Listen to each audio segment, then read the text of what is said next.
we have a cup of water like this and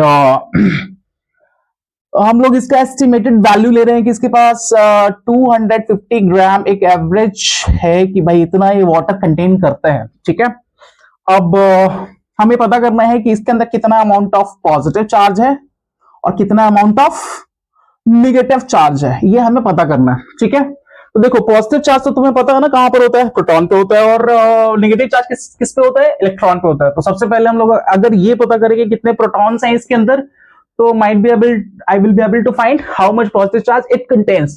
So our first responsibility should be that I have to calculate total number of protons inside this cup of water.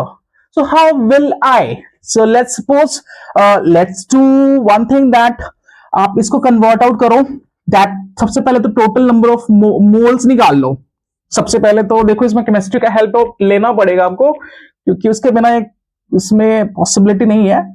तो moles कितने हो जाएंगे इसमें, moles आप देखोगे तो 250 divided by water का जो molecular mass that is basically 18, तो you can have this is the number of moles. ठीक है, अब ये मोल्स हैं। अब इतने मोल्स में आप पता करो कितने मॉलिक्यूल्स हैं वाटर के। क्या करोगे, इसको सीधा सीधा किससे मल्टीप्लाई कर दोगे, एन से। तो ये सारा का सारा मोल से किस में कन्वर्ट हो जाएगा, मॉलिक्यूल्स में कन्वर्ट हो जाएगा।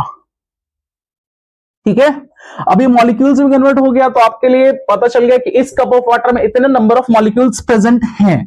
अब देखो एक मॉलिक्यूल का अगर हम देखें H2O, ठीक है, तो अगर मैं आपसे पूछूं कितने प्रोटॉन्स हो सकते हैं इसके अंदर, तो हाइड्रोजन के 2 एटम है और ऑक्सीजन का 1 एटम है। तो एक हाइड्रोजन में 1 प्रोटॉन होता है, तो 2 प्रोटॉन हो गया आपके यहां से, और एक ऑक्सीजन में 8 प्रोटॉन होते हैं क्योंकि उसका एटॉमिक नंबर 8 होता है।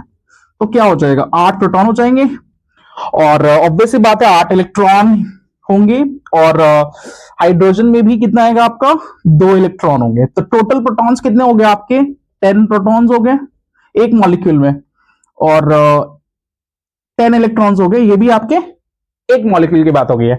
सो अगर मैं पूछूं टोटल नंबर ऑफ मॉलिक्यूल्स कितना है हमारे पास, 250 डिवाइडेड बाय 18 इंटू n है।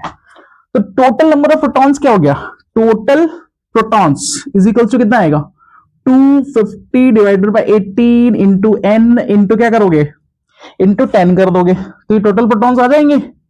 अब इस पे चार्ज कितना है, तो एक प्रोटॉन पे चार्ज कितना होता है, 1.6 इंटू 10 19 को फटाफट इसे मल्टीप्लाई कर दो, आपका टोटल पॉजिटिव चार्ज आ जाएगा, और इसी का इक्वल क्या आएगा, नेगेटिव चार्ज आएगा। करेक्ट।